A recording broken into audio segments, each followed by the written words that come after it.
योगी वाला face. Hello, आवाज़ आ रही है सब? हेलो। अभी किसी ने देखा नहीं। हेलो। अभी किसी ने देखा नहीं यहाँ चालू पे। करें गुप्ता जी? अभी किसी ने देखा नहीं, लाइव हो गए हैं। अपन हो गया लाइव। हाँ। क्या है कमेंट विल अपीयर हियर लिखा बेटा, क्या है? कुछ नहीं है, वो तो ये यहाँ। नीचे नीचे क्या लिखा? Comment will. अरे वो तो कोई कमेंट करेंगे तो यहाँ पे आ ये जाएगा। आ गया। हाँ, क्या करें? देख लिया लाइव। क्या लिख रहा है? अब बोलो। हेलो गुप्ता जी, दिख रहे हैं क्या? हो गए हो लाइव। हेलो। 3 लोगों ने देख लिया, अब बोलो जो भी। मैं सर्वप्रथम आज संग्रहालय दिवस पर आप सबको शुभकामनाएं देता हूं, और विशेष रूप से डॉक्टर अतुल गुप्ता जी का, जो कि उन्होंने इस अच्छे प्रोग्राम को रखा। सम्मानीय हमारे प्रोफेसर रामोता शर्मा जी, जिन्होंने अभी पूर्व में जो है वक्तव्य दिया, मैं उनको भी बहुत बहुत धन्यवाद देता हूं।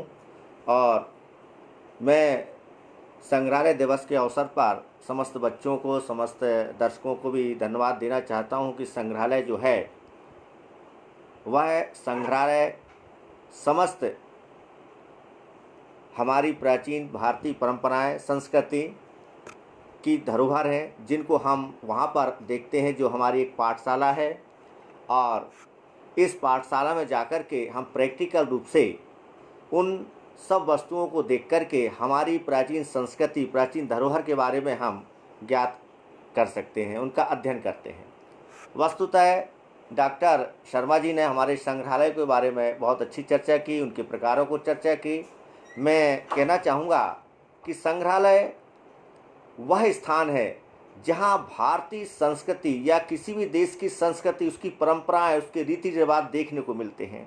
संग्रहालय अपितु न केवल धार्मिक बल्कि सामाजिक, आर्थिक, राजनीतिक तमाम जो है इतिहास के अध्ययन के पहलू हैं, जिस पर हम अध्ययन करते हैं। संग्रहालय से में प्रदर्शित वो सारी प्राचीन प्रतिमाएं, उन प्रतिमाओं का अध्ययन न केवल धार्मिक दृष्टि से करते हैं, बल्कि उनके तत्कालीन समय में उनके द्वारा वस्त्राभूषण, आभूषण, या उनके द्वारा जो प्राचीन समय में जो पूजन परंपरा थी, उनको भी हम देखते हैं। इसी प्रकार संग्रहालय में कुछ मुद्राएं जो हमको देखने मिलती हैं, वो तत्कालीन भारतीय आर्थिक इतिहास की धरोहर हैं, जो कि उस समय तत्कालीन समय में हम जो है यह देखने में आता है कि उस समय कौन कौन सी मुद्राएं प्रचलित थीं और उस समय की आर्थिक स्थिति क्या रही। ये भी हमारे लिए, संग्रहालय के लिए बहुत ही गौरव की बात होती है, हमारे देश के लिए गौरव बात होती है। इसी प्रकार से हम जो है सामाजिक जीवन के बहुत सारे विविध पहलुओं का हम अध्ययन करते हैं, और इसी दृष्टि से हम सांस्कृतिक जीवन की झलक भी देखते हैं। संग्रहालय में वो सांस्कृतिक परंपराएं, वो रीति रिवाज, वो सब देखने में आते हैं कि आज से हम हजारों वर्ष हमारे प्राचीन काल के जो प्राचीन जो हमारे पूर्वज थे, वो किन परंपराओं से निकल कर यहाँ तक उन्होंने जो विकास किया है। मानव सभ्यता के विकास क्रम का इतिहास जो है हमें संग्रहालय के माध्यम से दिखाई देता है। वह साहित्यिक दृष्टि से हम बच्चों को पढ़ाते हैं, हम लोगों को बताते हैं, लेकिन प्रैक्टिकल रूप में हम संग्रहालय में जाकर के उन चीज़ों को बतलाते हैं कि देखिए ये जो है यह हमारी धरोहर है, ये रीति रिवाज की परंपराएं आज भी दृष्टिगोचर हैं, इनको देख कर के हम गौरवान्वित होते हैं। भारत देश बहुत ही गौरवशाली देश है, जो विश्व की महान संस्कृतियों में, प्राचीनतम संस्कृतियों में एक है, और यहाँ की अपनी एक गौरवमयी परंपरा रही है।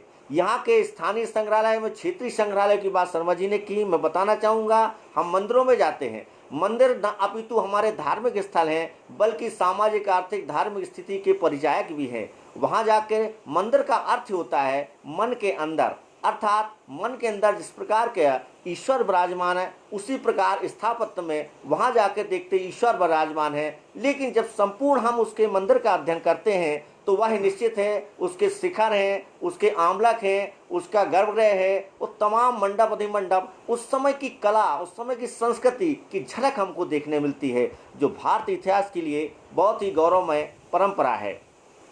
इसी दृष्टि से हम मूर्तियों के अध्ययन के लिए विविध कालों को लेकर के भी बात करते हैं। प्रागैतिहासिक काल से लेकर के आधुनिक काल तक की जो सांस्कृतिक परंपराएं हमको देखने को मिलती हैं, उस संग्रहालय से बहुत ही अच्छे तरीके से विकास क्रम को हम जान सकते हैं।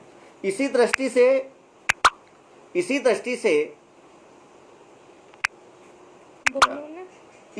से संग्रहालय में जब मनुष्य पाषाण युग में जी रहा था, वो पर्वतों में निवास कर रहा था और पाषाण उपकरणों का प्रयोग करता था, तो वो भी जो हमें संग्रहालय में देखने मिलती है कि पूर्व पाषाण युग, मध्य पाषाण युग, कैसे कैसे उसने सभ्यता का विकास किया। भारतीय संस्कृति के विकास क्रम में इन्हीं संग्रहालयों का अत्यधिक महत्व है। इसी दृष्टि से आदि ऐतिहासिक में उनकी सांस्कृतिक परंपराएं, उसकी जो कृषि है या कृषि से संबंधित उसकी लिपि है या तमाम चीज़ों की जानकारी हमें संग्रहालय से देखने मिलती है।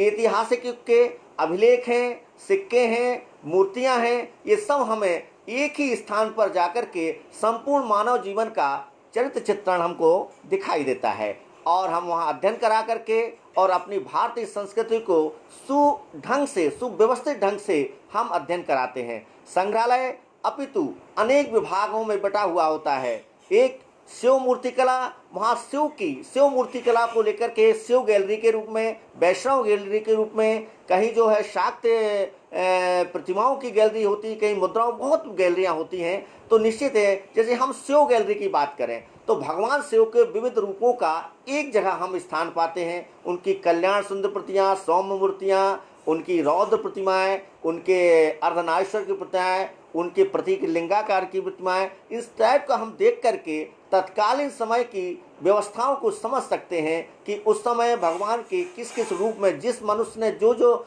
समाज में घटित हो रहा था, भगवान के रूप में वहाँ चित्रण स्थापित करके, प्रतीकों का निर्माण करके, और वो आज जीवनता को महत्वता प्रदान करते हैं। शिव भगवान का तो खैर विराट स्वरूप है, लेकिन जितनी प्रतिमाएं, अधिकांश प्रतिमाएं हमारी शिव धर्म से संबंधित मिली हैं और उनका एक अभूतपूर्व चित्रण वहाँ दिखाई देता है। शिव भगवान का हम चित्रण करते हैं तो देखिए, साहित्य में जहाँ हमको बहुत सारी परंपराएं या बहुत सारे उनके रूपों को दर्शन होते हैं, लेकिन जब हम प्रैक्टिकल रूप में देखते हैं वहाँ जाकर के, तो शिव पार्वती के स्वरूप को जो विविध रूपों में पाते हैं कि उनके जटा मुकुट कैसे हैं, उनके आभूषण कैसे हैं, पार्वती के क्या श्रृंगार है, उनके बहुत सारी विविधताओं का। इसी प्रकार जो है विष्णु वैष्णव संप्रदाय की गैलरी के दर्शन करते हैं तो विष्णु के जो दशा अवतार हैं, हम साहित्य में तो पढ़ा सकते हैं, लेकिन प्रैक्टिकल रूप में बच्चों को कि उनके मत्स्य अवतार है, कच्छप अवतार है, फिर इसके बाद नृसिंह अवतार है, वामन अवतार है, परशुराम है, राम है, कृष्ण है, बुद्ध है,